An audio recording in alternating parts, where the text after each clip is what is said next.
Hey everybody! Today I want to talk to you about the book Typin Bout My Generation. This book I received as an ARC from the Sterling and Stone group, which they're a group of writers and they write nonfiction and fiction, and this is from I think it's called the Stone Table line. It's the third book in their nonfiction series about writing related topics. And this book is written by a woman who is, I want to say she's 70. And she is trying to encourage other people in her age group, like retirees, to write books. To write books about their lives, their experiences, memoirs, and fiction, just to write. And I didn't expect to love this book as much as I did because I didn't necessarily love it for the way it was meant to be taken and ingested and loved. This book is meant for retirees. It's the kind of book I would typically give to my parents, especially my father, who's been saying for his entire life he's going to write a book and yet still has not. But I loved this book. It was a 5 out of 5 for me. It made me laugh. It made me cry. It was just a really, really amazing read that just touched me in the heart. I can't even tell you how much I love this book. So, a couple things that I will touch on as to why I love this book as much as I can tell. Firstly, the author is hilarious. She's got such a good narrative voice. And that is one thing I love about the Sterling and Stone group in general. The three main people have a podcast, Dave, Sean, and Johnny. And they are hilarious. They are so fun to listen to. And the books I read from them typically have that same voice as in the podcast. This author, Ninie, she fits in really well. I'd read another book from them last month, maybe, and it was called Fuck the Details, and it was by somebody different. And I didn't love his narrative voice. His narrative voice was not as friendly and as social and as just personable, maybe, as Ninie and Sean and Dave and Johnny's is. So she fit in really good with the group. I really loved her voice. So if you love the Sterling and Stone group and weren't sure about how you feel about Ninie's voice, yes, her voice mixes very well with theirs. She's very social. She's very funny. I really loved her voice. But it wasn't her voice that mattered to me. For one thing, I loved the message that she was giving, which was basically how important each of our writing voices are. We are all capable of writing books nobody else is capable of because they haven't had our life experience. Like, even if I write a book with the same plot as somebody else, it's not going to be the same. And what I'm going to bring to that book is going to be different than what other people are going to bring to that book. And she's really encouraging people of the older generations to write their books before it's too late because they've had experience that us young pups are never going to have. And she talks particularly about the Kennedy assassination and what that was like for their generation. And it got me thinking about how I can read books and understand what the Kennedy assassination, like what happened, and kind of why it was important in a historical context, but I can never, ever be in the room when that is announced on the TV. I can never feel all the complex feelings of somebody in that generation, of everything that was lost when the president was killed. And similarly, my children will never understand what 9/11 was to me. We recently had a scout trip, and we were talking about, we went to a memorial for soldiers who passed, and they kind of touched on September 11th and some of the things that happened and, how we got into the war with Afghanistan and Iraq. And for me, that was a huge thing in my life. At the time when it happened, I was still in high school, but I ultimately married a soldier who fought in that war. Their father was a soldier who fought in that war, and that war kind of ended my marriage. You know, him and I would have been different people if he'd have never deployed to that war and didn't have some of the difficulties coming back from that war that he did. It also, when I was younger, affected me as far as, you know, being worried about the draft. You know, I had a boyfriend at the time, a different one, not the one I married, who I was terrified was going to get drafted because my uncle had been drafted to Vietnam, and my dad just barely missed the draft to Vietnam.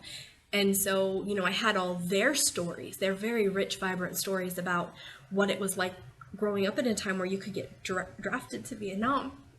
And I'm sorry. It's an emotional topic for me. My kids will never understand that. They're never going to understand what 9/11 meant to me and my generation.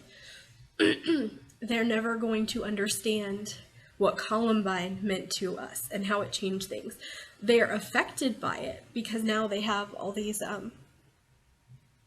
precautions. But I remember really distinctly, we were having all these bomb threats, and it was a few years after Columbine, I think, but I mean, it was still fresh. And it wasn't, school shootings weren't what they are now, where they're a dime a dozen. And they shouldn't be, and that's terrible. But I mean, Columbine was the first big one that was highly publicized, and like, we couldn't believe that school wasn't safe. But anyway, we were having all these bomb threats, and I remember everybody was freaking out because a couple of the girls that I sat with at lunch were afraid that they'd been told that there was concern by the police that the reason that these bomb threats were happening was because people were going to try to shoot students when they came out. And it was going to be like Columbine. And it was just, my kids are never going to know that. My kids are going to grow up in a school that, you know, Columbine happened a long time ago. School shootings have happened since then. That's just part of their reality.